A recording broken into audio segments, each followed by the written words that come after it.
কজন হলো? 20 জন। স্লাইড শোটুকু দেখা যাচ্ছে? হ্যাঁ স্যার দেখা যাচ্ছে স্যার। আচ্ছা, এই যে একটা ছবি দেখালাম, এই ছবিটাকে ডিসক্রাইব করো তো। এটা প্রবাদ বাক্য আছে, একজন, যে কোনো একজন। মশা মারতে কামান দাগা। Very good. কে বলছো? আমার আয়েশা ফারজানা। আচ্ছা, তাহলে মশা মারতে কামান দাগা। হ্যাঁ,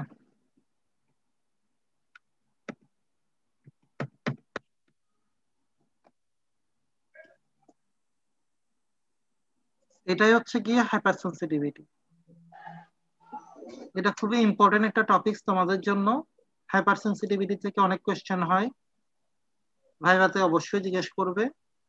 তোমরা কমনলি যেটাকে অ্যালার্জি বলো, ওইটারই মেডিকেল টার্ম হচ্ছে গিয়ে হাইপার সেন্সিটিভিটি। দ্যাট মিনস এটা হচ্ছে ইমিউন সিস্টেমের বাড়াবাড়ি। তোমার ইমিউন রেসপন্স যতটুকু দেখানোর কথা তার থেকে যদি তুমি বেশি দেখায় ফেলো, সেটাকে বলা হয় হাইপার সেন্সিটিভিটি। দেখো না, আমাদের আশেপাশে কিছু মানুষ থাকে, কথায় কথায় রেগে যায়, ওদেরকে আমরা বলি হাইপার। হ্যাঁ, তো হাইপার সেন্সিটিভিটি বিষয়টা অনেকটা এরকম। দেখা যায় যে একটা ছোটখাটো ভাইরাস ঢুকছে, ছোটখাটো প্যারাসাইট ঢুকছে, সে এমন ইমিউন রেসপন্স দেখায় যে তোমার নিজেরই ক্ষতি হয়ে যায়। ঠিক আছে, তোমরা পেপারে পড়ছো বলতার কামড়ে মানুষের মৃত্যু? পড়ছো কিনা? জি পেপারে স্যার। পত্রিকায় মাঝে মাঝে দেখবা বলতা কামড় দিছে, বলতার কামড়ে মানুষের মৃত্যু। এটা মৃত্যুটা কিন্তু বলতার কামড় মানে ওর বিষের টক্সিক যে সাবস্টেন্স আছে সেটার কারণে হয় নাই, মারা গেছে জাস্ট ইমিউন সিস্টেমের বাড়াবাড়ির জন্য। ওকে, বলতো অনেককে কামড় দেয়, সবাই কি মারা যায়? একজন দুইজন মারা হ্যাঁ যায়। স্যার। তো হাইপার সেন্সিটিভিটি হচ্ছে কি ইমিউন সিস্টেমের বাড়াবাড়ি। ওকে, তো হাইপার সেন্সিটিভিটি, এই যে ছবি দেখালাম এটা হচ্ছে হাইপার সেন্সিটিভিটি। কারো বেগুন খেলে মুখ চুলকায়, কারো ইলিশ মাছ খেলে মুখ চুলকায়, কারো গরু মাংস খেলেও মুখ চুলকায়। ঠিক আছে, বিভিন্ন খাবারে বিভিন্ন রকম অ্যালার্জি, বিভিন্ন মানুষের বাদাম খেলে মুখ চুলকায়, এরকম র্যাশ উঠে যায়। ঠিক আছে, এমনকি আরো ভয়ঙ্কর ঘটনা হচ্ছে গিয়ে পেনিসিলিনের প্রতি কারো কারো অ্যালার্জি আছে। পেনিসিলিন, সেফালোস্পোরিন, যেগুলো আমরা কমনলি ইউজ করি, দেখা যায় যে ম্যাক্সিমাম মানুষের কিছু হয় না, 0.001%-এর ক্ষেত্রে সমস্যা দেখা যায়। এমনও কেস পাওয়া গেছে জাস্ট স্কিন শেডিং হয়ে গেছে, মানে মেলানিন টুকু টোটালি ডিস্ট্রয় হয়ে গেছে, পেশেন্টের দেখলে ভয় পেয়ে যাবে। তাহলে এরকম কেসও আমরা পাই। আমার নিজের চোখে দেখা এরকম যে সেফালোস্পোরিন খাওয়ার পরে জাস্ট মনে হচ্ছে যে স্কিন কেউ জ্বালায় দিছে। তো এটা হচ্ছে হাইপার সেন্সিটিভিটি। সো এখানে হাইপার সেন্সিটিভিটি সম্পর্কে আমাদের কিছু জানতে হবে, যে হাইপার সেন্সিটিভিটি কাকে বলে, তার টাইপ কয়টা, এবং এই টাইপ গুলার মেকানিজম আছে। এই মেকানিজম গুলো তোমরা যদি কোয়েশ্চেন ঘাটো, দেখবো যে মেকানিজম গুলো ঘুরে ফিরে আসে, কখনো টাইপ 1 এর, কখনো টাইপ 2, কখনো টাইপ 4। তো আসো এখন আমরা হাইপার সেন্সিটিভিটি কাকে বলে দেখি। Inappropriate or excessive immune response to an antigenic stimulus in pre-sensitized host leading to tissue damage. তাহলে এখানে একটা শব্দ আছে প্রি-সেন্সিটাইজ, এই শব্দটুকু খুবই ইম্পর্টেন্ট। এটা হচ্ছে কি হার্ট অফ হাইপার সেন্সিটিভিটি। সব জায়গায় একটা কিওয়ার্ড থাকে, যে কিওয়ার্ডটুকু পুরো জিনিসটাকে ডিসক্রাইব করে। তাহলে হাইপার সেন্সিটিভিটির কিওয়ার্ড হচ্ছে প্রি-সেন্সিটাইজ হোস্ট, আগে থেকে সে স্টিমুলেটেড হয়ে থাকবে। ওকে, তোমাদের ফিজিওলজিতে একটা টার্ম আছে SIADH, কেউ বলতে পারবে এটা কি জিনিস? SIADH পুরো মিনিংটা কেউ বলতে পারবা? পড়াছে কিনা এটা? পড়ছো সিয়াত? না স্যার, এরকম কিছু পড়িনি আমরা। সিনড্রোম অফ ইনঅ্যাপ্রোপ্রিয়েট অ্যান্টিডায়ারেটিক হরমোন পড়ে নাই? আচ্ছা, তাহলে তোমাদের কারিকুলামে মনে হয় নাই এটা। এডিএইচ এর নাম শুনছো, অ্যান্টিডায়ারেটিক হরমোন? হ্যাঁ স্যার, হ্যাঁ স্যার শুনছি স্যার। টার্মটার নাম শুনছো? সিয়াত? কি স্যার? সিয়াত, SIADH, না sir. syndrome of inappropriate antidiuretic hormone secretion। এখানে মেডিকেল সেন্সে মনে রাখবা ইনঅ্যাপ্রোপ্রিয়েট কথাটার মানে হচ্ছে কি বেশি বেশি। আমরা যদি মনে করি কমন টার্মে ইনঅ্যাপ্রোপ্রিয়েট শব্দটা শুনলে মনে হয় যে কম, কিন্তু মেডিকেল সায়েন্সে মনে রাখবা ইনঅ্যাপ্রোপ্রিয়েট কথাটার মানে হচ্ছে গিয়ে সবসময় বেশি বেশি, বেশি বেশি সিক্রেশন, বেশি বেশি কাজ। ঠিক আছে? তো এই যে ডেফিনেশনটুকু, এই ডেফিনেশনটুকু কিন্তু এক্সামিনারদের খুবই পছন্দ, এটা সবাইকে মনে রাখতে হবে। Inappropriate or excessive immune response to an antigenic stimulus in pre-sensitized host leading to tissue damage। ওকে, এই যে তোমরা দাঁত তোলার আগে অ্যানাস্থেটিক এজেন্ট ইউজ করবা, ওখান থেকে কিন্তু হাইপারসেনসিটিভিটি হতে পারে। আচ্ছা, এবার হাইপারসেনসিটিভিটিকে কিছু বিজ্ঞানী বিভিন্নভাবে ক্লাসিফাই করছে। এই ক্লাসিফিকেশনটা খুবই গুরুত্বপূর্ণ।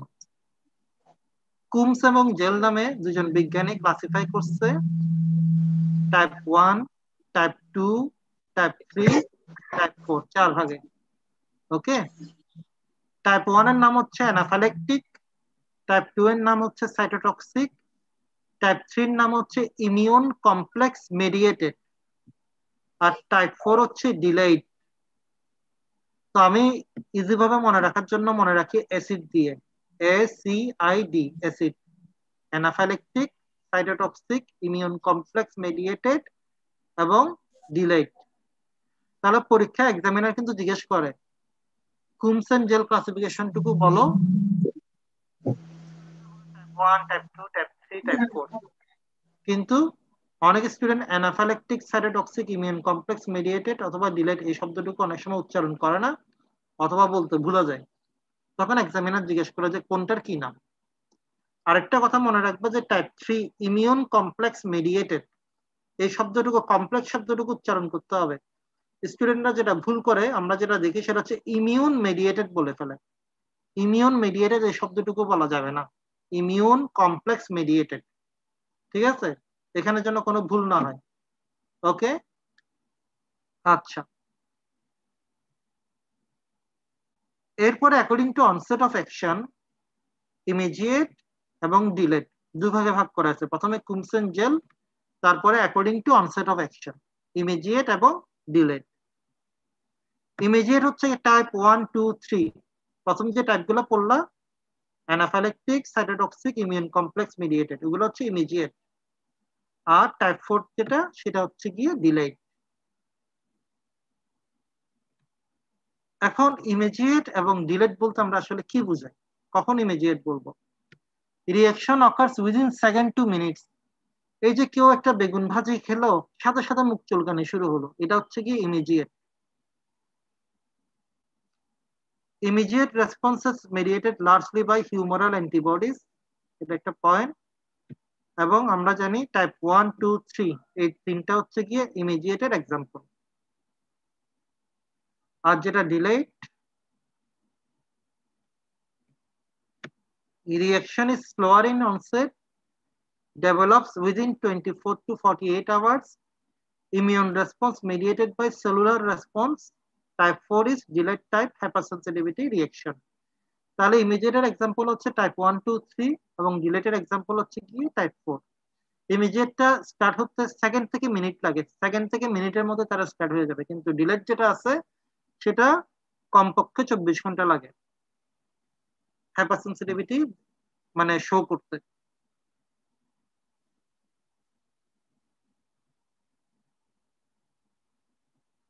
According to mechanism of action, antibody mediated, cell mediated। Type 1, 2, 3 হচ্ছে অ্যান্টিবডি মেডিয়েটেড এবং টাইপ 4 হচ্ছে গিয়ে সেল মেডিয়েটেড। এই পয়েন্টগুলো খুব ভালো করে মনে রাখতে হবে, প্রত্যেকটা জিনিস পরীক্ষা জিজ্ঞেস করবে। কুমসেন jail, according to onset of action, according to mechanism of action। এবার আসো টাইপ 1 বা ইমিডিয়েট হাইপারসেনসিটিভিটি। তাহলে আমরা কি জানলাম হাইপারসেনসিটিভিটি কাকে বলে, হাইপারসেনসিটিভিটির টাইপগুলো কি কি এবং প্রত্যেকটা টাইপের এক্সাম্পল। ওকে, এখন আসলে আমি ডিজিজ গুলোর এক্সাম্পলে আসি নাই, প্রথমে আসো ইমিডিয়েট হাইপার সেন্সিটিভিটি টাইপ 1। এটার প্যাথোজেনেসিস পরীক্ষায় প্রায় আসে। ওকে, তো এখানে কি বলতেছে, onset within minute of antigen challenge characterized by production of immunoglobulin E, most common allergic reaction। আমরা কমনলি যে অ্যালার্জিক রিয়াকশন গুলো দেখি সেগুলো হচ্ছে গিয়ে টাইপ 1 রিয়াকশন। একজন মানুষ জীবনে প্রথমবারের মতো বেগুন খেলো, বেগুনের প্রতি তার অ্যালার্জি আছে কিন্তু সে তো জানে না, প্রথমবারে দেখা যায় খুব একটা সমস্যা হয় না, কিন্তু দ্বিতীয়বার যখন সে বেগুনটুকু খাবে তখন দেখা যাবে স্কিনের মধ্যে র্যাশ চলে আসছে, তার শ্বাসকষ্ট হচ্ছে, বিভিন্ন রকম সমস্যা দেখা যেতে পারে। তো এটাই হচ্ছে টাইপ 1 বা ইমিডিয়েট হাইপারসেনসিটিভিটি। আর এখানে যে অ্যান্টিবডিটুকু জড়িত থাকে সেটা হচ্ছে ইমিউনোগ্লোবুলিন ই। ইমিউনোগ্লোবুলিন ই যখন আমি পড়াইছিলাম তখন দুইটা শব্দ বলছি, যে ইনক্রিজ ইন প্যারাসাইটিক ডিজিজ, বিশেষ করে helminthic disease, and the increase in hypersensitivity reaction. Okay, আচ্ছা আমরা একটু পুরানো কথা মনে রাখি। মাইলয়েড সিরিজ থেকে লিম্ফোসাইট ছাড়া আর বাকি সবগুলো সেল তৈরি হয়। ওকে, তার মধ্যে দেখো বেসোফিল একটা অন্যতম সেল।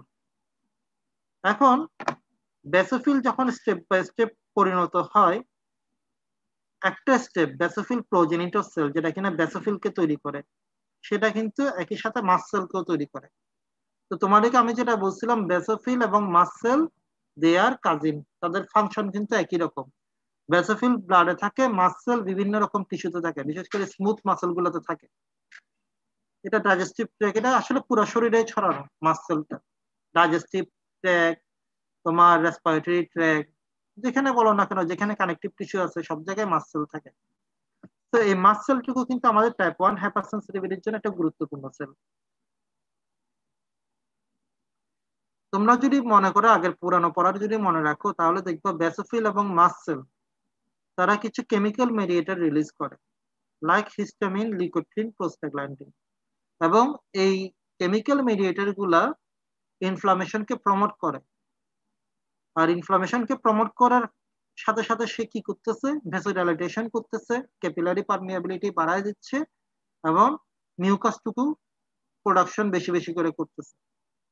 তো এই যে ভেসোডাইলেটেশন এবং ইনক্রিজ ক্যাপিলারি পারমিয়াবিলিটি, এই দুইটার কারণে কিন্তু আমাদের কিছু সমস্যা দেখা যায়। অতিরিক্ত হয়ে গেলে আমাদের কিন্তু বড় একটা সমস্যা দেখা যায়, সেটা কি আমি আসতেছি। এখন দেখো কোন কোন জিনিসের ক্ষেত্রে কমনলি অ্যালার্জি দেখা যায় কিছু কিছু মানুষের। ফুড,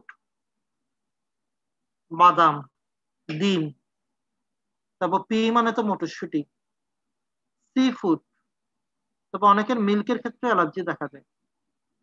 বিভিন্ন রকম প্লান্টের ক্ষেত্রে হতে পারে, বিভিন্ন রকম ভ্যাকসিনের জন্য হতে পারে। কিন্তু রিসেন্টলি আমি একটা টপিকস পড়লাম, এই যে করোনা ভাইরাসের যে ভ্যাকসিনটুকু আবিষ্কার হয়েছিল অক্সফোর্ডে, সেটা একজনের উপর ট্রায়াল করার পরে তার কিন্তু অ্যালার্জিক রিয়েকশন দেখা গেছিল, ওই জন্য ট্রায়াল কিন্তু অনেকদিন বন্ধ ছিল।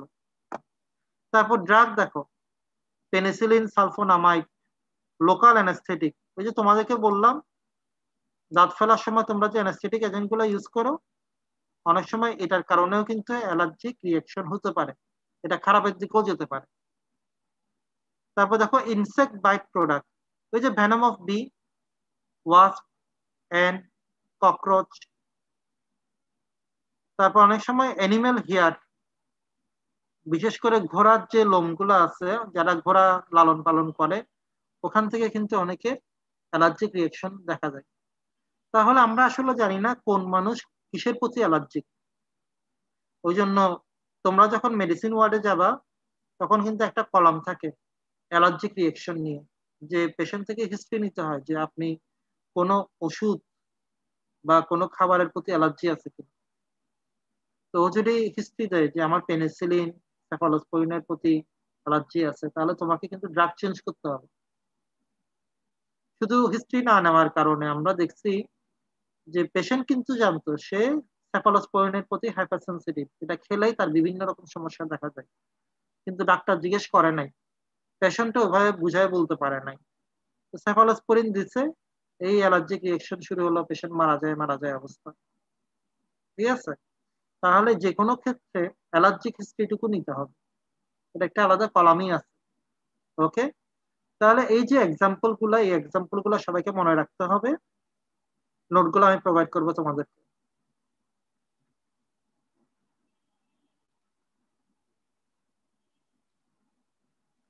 এবার দেখো টাইপ 1 হাইপার সেন্সিটিভিটি, এটার মেকানিজম অফ অ্যাকশনটা, এটা পরীক্ষার জন্য খুবই গুরুত্বপূর্ণ।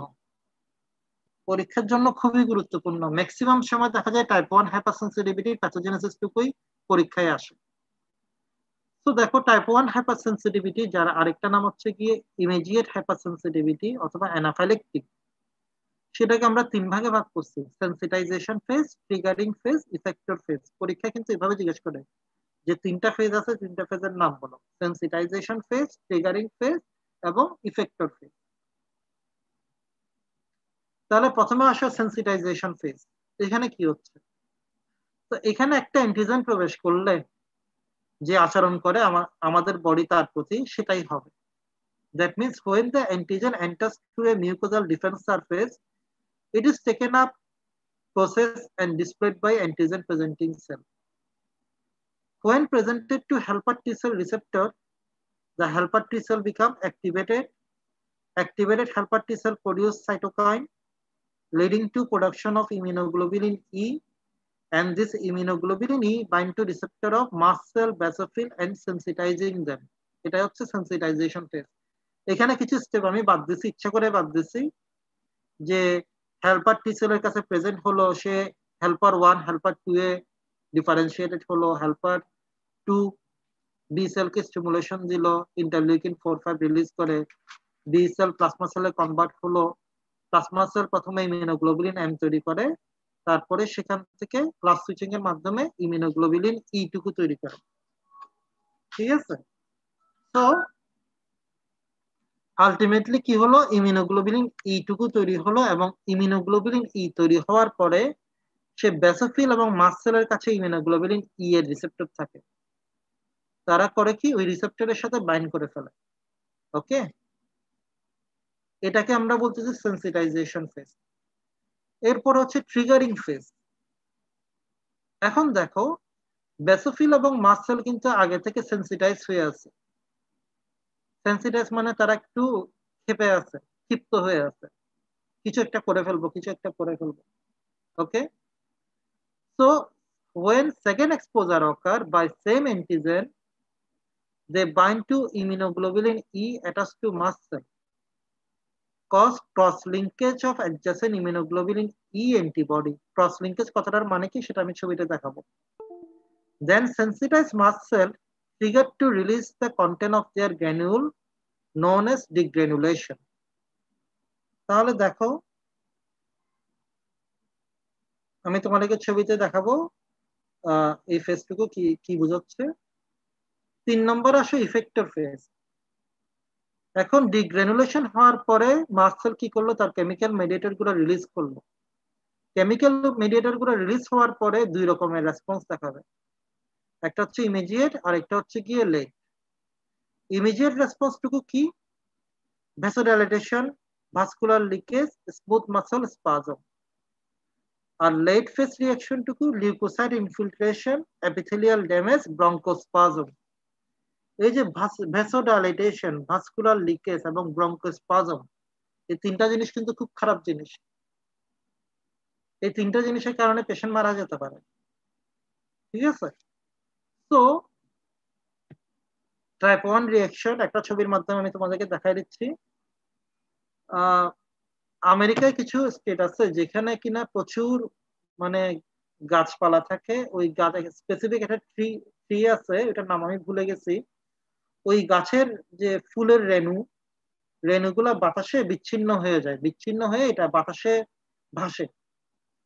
তো দেখা যায় যে মানুষ যখন ওই পার্কে যায় বা ওই রাস্তা দিয়ে হেঁটে যায়, ওই রেণুগুলা নাকের মাধ্যমে গিয়ে আলটিমেটলি লাংসে গিয়ে ডিপোজিট হয়।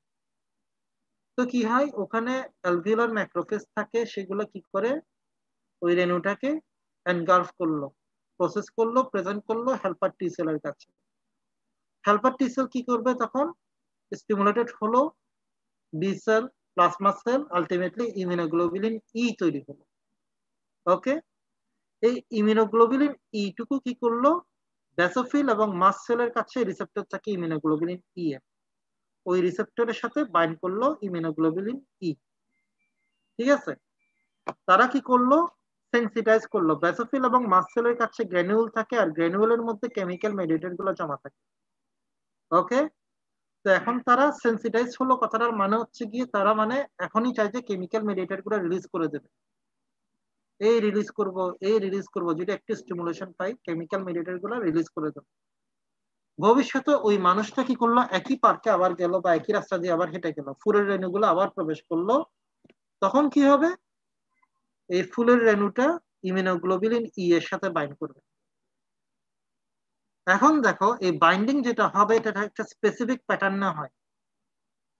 দেখো দুইটা ইমিউনোগ্লোবুলিন ই, তার মাঝখানে এইটা বসে গেল, ফুলের রেণুটুকু বসে গেল, এই কন্ডিশনটাকে বলা হচ্ছে ক্রস লিঙ্কেজ। এই শব্দটুকু তোমাদেরকে উচ্চারণ করতে হবে। বলা হয় যদি ক্রস লিঙ্কেজ ঠিক মতো না হয় তাহলে হাইপারসেনসিটিভিটি হবে না। ওকে, এই ক্রস লিঙ্কেজটা ইম্পর্টেন্ট।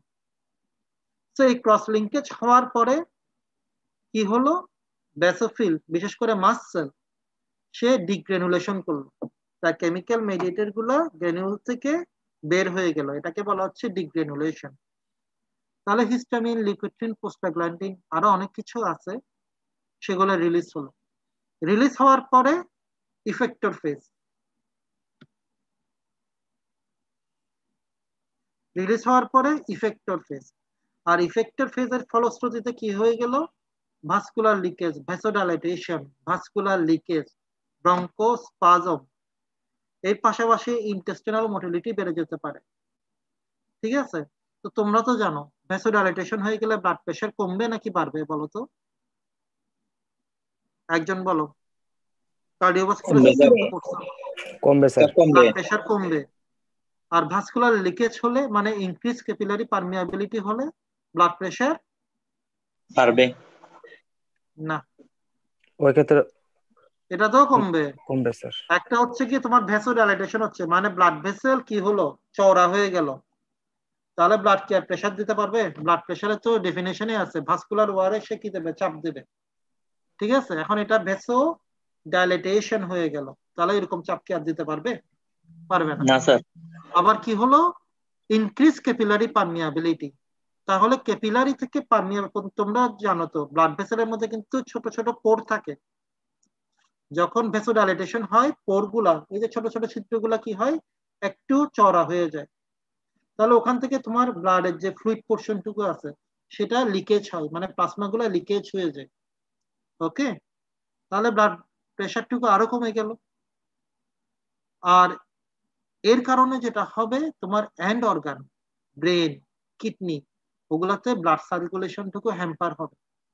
আর ব্রেনে দেখা যাচ্ছে তুমি যদি 1 মিনিট ব্লাড সার্কুলেশন হ্যাম্পার রাখো পেশেন্ট কমাতে চলে যাবে, আর 3 মিনিট থাকলে তো কথাই নাই, মারাই যাবে। ঠিক আছে, তাহলে পেশেন্ট কি হয়ে গেল, প্রথমে অজ্ঞান হয়ে যাবে। আর এর পাশাপাশি যদি ব্রঙ্কোকনস্ট্রিকশন দেখা যায়, শ্বাসকষ্ট শুরু হবে। একে তো ব্লাড প্রেশার কম, অজ্ঞান হয়ে যাচ্ছে, এদিকে শ্বাসকষ্ট, অক্সিজেন যাচ্ছে না, ব্লাড এমনি ব্লাড সার্কুলেশনের কারণে অক্সিজেন যাচ্ছে না, পেশেন্ট অক্সিজেন নিতে পারতেছে না। তো আলটিমেটলি কি হয়, পেশেন্ট মারাও যেতে পারে যদি ইমিডিয়েট ম্যানেজমেন্টটুকু করা না যায়। ঠিক আছে, ওই জন্য বলতার কামড়ে মানুষের মৃত্যু, এটা হচ্ছে কারণ। ঠিক আছে, তো এখানে আরো ব্যাপার আছে, অনেকে হয়তো একবার প্রথমে কামড় খেয়েছিল, ওই সময় কিছু হয় না, দ্বিতীয়বার কামড় খেয়ে হয়তো মারা গেছে, আমরা তো কেস হিস্ট্রি জানি না। হ্যাঁ, এরকম হওয়ার সম্ভাবনা বেশি। অথবা প্রথমবারে কামড়ের কারণে অতিরিক্ত তার মাসল হয়তো আগে থেকেই এই ধরনের প্রোডাক্টের প্রতি স্টিমুলেটেড ছিল, ওই টক্সিক সাবস্টেন্সের প্রতি, আমরা তো এগুলো জানি না মানুষের তার শরীরে কি আছে। তো আলটিমেটলি দেখা গেল পেশেন্ট যদি বেঁচেও যায়, বিভিন্ন রকম টিস্যু ড্যামেজ দেখা যায়। এই টিস্যু ড্যামেজ গুলো হয় কেন, ওই যে কেমিক্যাল মেডিয়েটর গুলো রিলিজ হওয়ার কারণে। ঠিক আছে, দ্যাট মিনস আমার ইমিউন সিস্টেমে কিন্তু আমাকে মেরে ফেলতেছে। করোনা ভাইরাসে পেশেন্ট মারা যাচ্ছে কেন, কারণটা জানো? অ্যাকচুয়াল কারণ হচ্ছে গিয়ে সাইটোকাইন স্টর্ম। এই যে আমরা যে দেখি যে ইন্টারলিউকিন 1, ইন্টারলিউকিন 2, ইন্টারলিউকিন 4, 5, ঠিক আছে, এগুলো যদি এক্সেসিভ পরিমাণে সিক্রেশন হয়, এগুলো সবকিছুর একটা ব্যাড এফেক্ট আছে। ঠিক আছে, কোনো কিছুর বাড়াবাড়ি ঠিক নাই। পেশেন্ট মারা যাচ্ছে কিন্তু আমার ইমিউন রেসপন্সের কারণে। হয়তো করোনা ভাইরাসের বিপক্ষে এত বেশি রেসপন্স দেখায় ফেলতেছে যে পেশেন্ট নিজেই সার্ভাইভ করতে পারতেছে। ঠিক আছে, তো এই যে টাইপ 1 রিঅ্যাকশন, যে তোমাদেরকে আমি যে ইয়াটা দেখালাম, এটা খুবই ইম্পর্টেন্ট। তোমরা এই 3 ভাগে, সেন্সিটাইজেশন ফেজ, ট্রিগারিং ফেজ এবং ইফেক্টর ফেজ, 3 ভাগে ভাগ করেই বলবো। ঠিক আছে, নোটটুকু আমি পাঠিয়ে দেবো। আর এই ছবিটুকু মনে রাখবা, এখানে একটা শব্দ বলছে ক্রস লিঙ্কেজ। তাহলে ক্রস লিঙ্কেজ আশা করি তোমরা বুঝছো। এই ক্রস লিঙ্কেজটা বলা হচ্ছে গিয়ে একটা এসেনশিয়াল পার্ট। ক্রস লিঙ্কেজটা ঠিক মতো হলে hyper sensitivity, type 1 hyper sensitivity হবে। এটা বইয়ে এভাবে লেখা আছে। ওকে, তো পরীক্ষায় আরেকটা কোয়েশ্চেন যেটা জিজ্ঞেস করে সেটা হচ্ছে কি, আমাদের বেসোফিল এবং মাস্ট সেল কোন কোন মেডিয়েটর গুলো রিলিজ করে। তাহলে এখানে দেখা যায় প্রাইমারি মেডিয়েটর থাকে এবং সেকেন্ডারি মেডিয়েটর থাকে। ঠিক আছে, তো অন্তত পক্ষে হিস্টামিন, হেপারিন, সেরোটোনিন, এই 3টা নাম মনে রাখো, আর বাকিগুলা চেষ্টা করবা মনে রাখতে। কিছু কিছু নাম তো তোমরা এমনি জানো, হিস্টামিন, হেপারিন, সেরোটোনিন, এটা পারবা। এদিক থেকে প্রোস্টাগ্ল্যান্ডিন, বেডিকাইনিন, লিউকোট্রিন, এই কয়েকটা নাম আশা করি বলতে পারবা। ঠিক আছে, তো প্রাইমারি মেডিয়েটর, সেকেন্ডারি মেডিয়েটর, এভাবে পরীক্ষা জিজ্ঞেস করে যে প্রাইমারি মেডিয়েটর গুলো কি কি, সেকেন্ডারি মেডিয়েটর গুলো কি কি, তোমাদেরকে ভাগ করে শিখতে হবে। তাহলে এখানে বোঝার কিছু নাই, জাস্ট এটা মুখস্থ করে ফেলবো। তারপরে অ্যানাফাইল্যাকটিক হাইপারসেনসিটিভিটি, এটা 2 রকমের টাইপ। ঠিক আছে, ওখানে আজকে আমরা যাব না, আজকে এতটুকু পর্যন্তই থাকবো।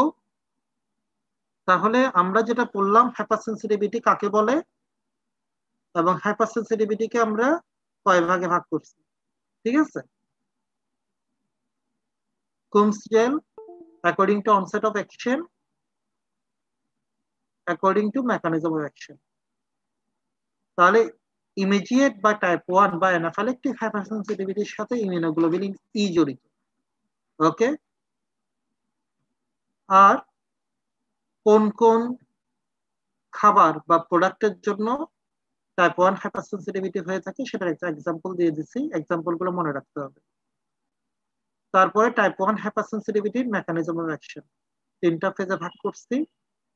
3টা ফেজের যে ইভেন্ট গুলো হয় সেগুলো এভাবে ফ্লো চার্টের মাধ্যমে তোমরা কিন্তু আনসার করবে, নাম্বার ভালো পাবা। ঠিক আছে, তাহলে টাইপ 1 হাইপারসেনসিটিভিটি আরেকটা কি, যে মেডিয়েটর গুলো রিলিজ হয় তার কয়েকটা নাম মনে রাখতে হবে।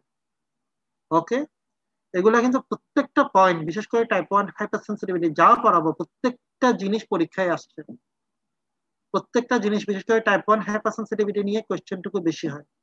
ঠিক আছে, তাহলে টাইপ 1 হাইপারসেনসিটিভিটি যতগুলো স্লাইড দেখাবো প্রত্যেকটা স্লাইড কিন্তু ইম্পর্টেন্ট। ওকে, তাহলে আজকে আমাদের এতটুকু পর্যন্ত। এরপরে টাইপ 1 হাইপারসেনসিটিভিটির মধ্যে আবার টাইপ আছে, সেগুলো নিয়ে আমরা আলোচনা করব।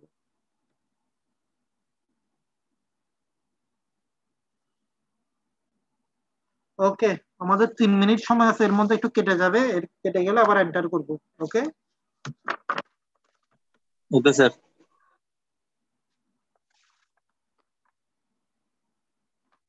Role number 2, Present, sir. Roll number 3, Present, sir. 4, Present, sir. 5, Present, sir. 6, roll number 6, দিদি Fatema Binte Kashem, absent. Absent sir. Roll number 7, Naftahil Ismam. Present sir. Roll Present, number sir. 8, আচ্ছা present.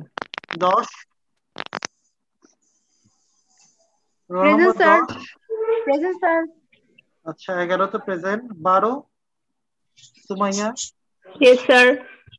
Yes, sir. 13, Sabina Binte Hashem. Present, sir. 14, yes sir. 16, Present, sir. 17, Present, sir. 18, Present, sir. 19, Present, sir.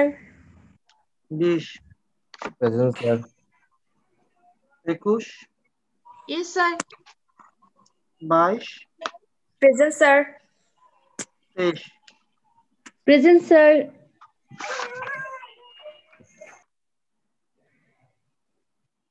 24, Present, sir. 25, Present, sir. 26, 26, Rukia. Absent. 27, 27, Sajid. দেখছিলাম মনে sir হয় ওকে। Present আছে sir, present আছে sir, কিন্তু আচ্ছা, ওর নিয়ে কথা আসতেছে না। 28, Irfanul Alam. 29, Present, sir. 30, 30, Shamima. Absent. Absent. 31, Mirza Tahmina. Present, sir. 32, Maisha. Present, sir. 34, Present, Sanjida. sir. 36, Abdul আলসাইম। আচ্ছা, প্রেজেন্ট।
ইনসান দেখা যাচ্ছে পাওয়ার পয়েন্ট প্রেজেন্টেশন?